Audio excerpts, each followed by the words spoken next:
یہ بات یاد رکھیں کہ جب کوئی کبیرہ گناہ سے بچتا ہے اور صغیرہ گناہ بے خیالی میں ہو جاتے ہیں یا کسی اور وجہ سے ہو جاتے ہیں، تو کبیرہ گناہ سے بچنا اتنی بڑی نیکی ہے کہ اس کی برکت سے صغیرہ گناہ معاف ہو جاتے ہیں۔ مگر کسی گناہ کو چھوٹا سمجھ کر، حقیر سمجھ کر کرنا، یہ گناہ کو کبیرہ بنا دیتا ہے۔ الا اللمم، مگر اتنا کہ گناہ کے پاس گئے اور رک گئے۔ یہ اللہ کے نیک بندے ہیں، گناہ سے بچتے ہیں، ہاں اتنا ہوتا ہے کبھی گناہ کے قریب ہو جاتے ہیں لیکن فوراً رک جاتے ہیں، ہوش آ جاتا ہے۔ تو اگر اتنی غلطی ہوئی ہے تو چونکہ یہ کبیرہ گناہوں سے بچے ہیں، اس کی برکت سے وہ معاف ہو جائے گی غلطی۔ ان ربک واسع المغفرہ، بے شک تمہارے رب کی مغفرت وسیع ہے۔ هو اعلم بکم، وہ تمہیں خوب جانتا ہے۔ یہ آیت ان لوگوں کے حق میں نازل ہوئی جو نیکیاں کرتے تھے اور اپنے عملوں کی تعریف کرتے تھے اور کہتے تھے ہماری نمازیں، ہمارے روزے، ہمارے حج۔ سب سے پہلے تو آپ میرے لیے دعا کریں، اللہ تعالیٰ مجھے بڑے بول سے بچائے، اللہ تعالیٰ آپ کو بڑے بول سے بچائے، ہر مسلمان کو بڑے بول سے بچائے۔ اگر ہم کوئی نیکی کرتے ہیں یا کوئی ہم میں کمال ہے تو یہ ہمارا کچھ ہے ہی نہیں، ہم پانی کا ایک بے قدر قطرہ ہیں۔ اس پانی کے قطرے کو اللہ نے زندگی دی، سب اللہ نے دیا، وہ جب چاہے لے لے۔ بڑے بڑے عقل مند اچانک سے پاگل ہو جاتے ہیں، تو اس میں کس بات پر انسان فخر کرے، غرور کرے، تکبر کرے یا اپنی طرف نسبت کرے؟ وَلَهُ الْكِبْرِيَاءُ فِي السَّمَاوَاتِ وَالْأَرْضِ، آسمان و زمین میں بڑائی صرف اللہ کے لیے ہے۔ دعا کریں اللہ تعالیٰ مجھے بھی، آپ کو بھی غرور، تکبر سے، عجب سے، ریاکاری، دکھلاوے سے، ہر ظاہری باطنی بیماریوں سے، برائیوں سے، عیوب سے ہمیشہ کے لیے نجات عطا فرمائے۔ هو اعلم بکم، وہ تمہیں خوب جانتا ہے۔ اذ انشأکم من الارض، تمہیں مٹی سے پیدا کیا، جب اس نے تمہیں مٹی سے پیدا کیا۔ وَإِذْ أَنْتُمْ أَجِنَّةٌ فِي بُطُونِ أُمَّهَاتِكُمْ، اور جب تم اپنی ماؤں کے پیٹ میں حمل تھے، جب تم پانی کا قطرہ تھے تب بھی اللہ جانتا ہے، پھر تمہارے سارے مراحل کو اللہ جانتا ہے، اس وقت تم موجود ہو وہ بھی اللہ جانتا ہے، آگے کیا ہوگا وہ بھی اللہ جانتا ہے۔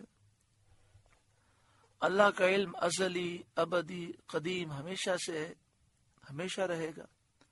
فلا تزکوا انفسکم، تو تم اپنی جانوں کو ستھرا نہ بتاؤ، اپنی تعریفیں نہ کرو، یعنی فخر کرنے کے لیے تفاخراً اپنی نیکیوں کی تعریف نہ کرو، کیونکہ اللہ تعالیٰ اپنے بندوں کے حالات کا خود جاننے والا ہے۔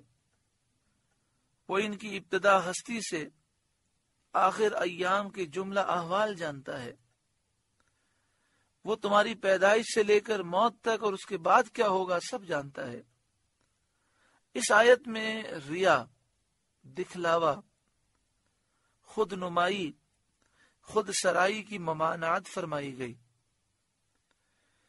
ریا کسے کہتے ہیں؟ انسان دل میں یہ تمنا کرے کہ لوگ میری واہ واہ کریں، مقصد یہ ہو کہ میں لوگوں کی نگاہوں میں اچھا بن جاؤں۔ تو جو عمل اس لیے ہو کہ لوگ مجھے اچھا سمجھیں، میری واہ واہ کریں، میری تعریف کریں، جو عمل لوگوں کو دکھانے کے لیے ہو وہ ریاکاری ہے۔ لیکن اس کا یہ مطلب نہیں کہ جو کام لوگوں کے سامنے ہو وہ ریاکاری ہے۔ اگر کام لوگوں کے سامنے کیا جا رہا ہے لیکن محض نیت یہ ہے کہ اللہ دیکھے تو کوئی حرج نہیں۔ حضرت عثمان غنی رضی اللہ تعالیٰ عنہ نے مسجد نبوی شریف میں مسلمانوں کے سامنے، صحابہ کرام کے سامنے چندہ دیا۔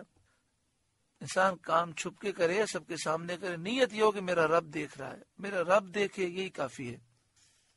اگر اللہ تعالیٰ کی نعمت کے اعتراف میں ذکر کرے کہ اللہ نے مجھے یہ نعمت دی، یا عبادت پر خوشی کے اظہار کے لیے نیت کرے، یا اللہ تعالیٰ کا شکر ادا کرنے کے لیے نیکیوں کا ذکر کرے تو یہ جائز ہے۔ اللہ تعالیٰ کی نعمت کے اعتراف میں ذکر کرے، اللہ تعالیٰ کا بڑا کرم ہے کہ مجھے اللہ تعالیٰ نے ایسی توفیق عطا فرمائی کہ جب سے ہوش سنبھالا ہے کوئی نماز قضا نہیں ہوئی۔ اب نیت محض صرف اور صرف یہ نیت ہو کہ میں اللہ تعالیٰ کی نعمت کا اعتراف کر رہا ہوں، یہ نیت نہ ہو کہ لوگ میری واہ واہ کریں۔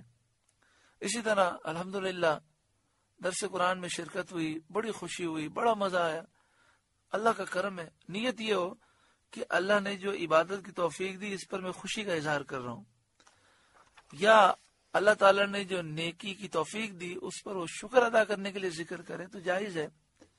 مگر چونکہ نیکی کا ذکر کرنا خطرناک ہوتا ہے، شیطان ہمارا بہت خطرناک دشمن ہے، وہ دل میں بات ڈال ہی دیتا ہے، تو اس لیے صوفیاء کرام، اولیاء کرام اپنی کتابوں میں یہ لکھتے ہیں کہ جتنا ہو سکے اپنی نیکیاں چھپانے کی کوشش کریں۔ فلا تسکو انفسکم، تو خود اپنی جانوں کو ستھرا نہ بتاؤ، ہوا اعلم بمن اتقی، وہ خوب جانتا ہے جو پرہیزگار ہیں۔ اللہ تعالیٰ کو معلوم ہے کون پرہیزگار ہے، اور اللہ کا جاننا کافی ہے، کیونکہ نیکی کا صلہ اللہ دے گا۔ تو جب نیکی کا صلہ اللہ سے لینا ہے تو اللہ کا جاننا کافی ہے، دوسروں پر اظہار کرنے اور نام و نمود سے کیا فائدہ۔ اللہ تعالیٰ مجھے اور آپ سب کو عمل کی توفیق عطا فرمائے۔ سورہ نجم کا دوسرا رکوع مکمل ہوا۔ اللہ تعالیٰ اس رکوع کے نور سے ہمارے قلوب کو روشن فرمائے۔